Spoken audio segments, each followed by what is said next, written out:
মাত্র একটা খেজুর বদলে দিল পুরো জীবন। রমজানের এক শান্ত বিকেল, আকাশে লাল সূর্যের আলো ছড়িয়ে আছে। মসজিদের সামনে এক বৃদ্ধ বসে আছেন, ইফতারের জন্য তার কাছে কিছুই নেই। ওদিকে ছোট্ট রাফি হাতে মাত্র 3টা খেজুর নিয়ে মসজিদের দিকে যাচ্ছে। মা বলেছিল, বাবা আজ খাবার কম, এই খেজুর দিয়ে ইফতার করব। রাফি হঠাৎ থেমে গেল। বৃদ্ধ লোকটার কষ্ট তার চোখে ধরা পড়ল। তার মনে পড়ল মাদ্রাসার হুজুরের কথা, এক টুকরো খেজুর দান করলেও আল্লাহ খুশি হন।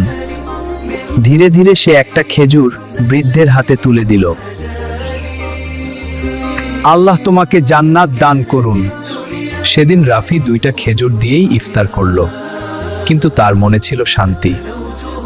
কয়েক বছর পর বড় হয়ে রাফি কঠিন বিপদে পড়ল। হঠাৎ এক অচেনা লোক এসে তার সাহায্যের হাত বাড়িয়ে দিল। একদিন তুমি আমাকে এক টুকরো খেজুর দিয়েছিলে, আজ সেই দোয়ার প্রতিদান। ছোট দান কখনো ছোট নয়, আল্লাহ তার প্রতিদান অবশ্যই দেন।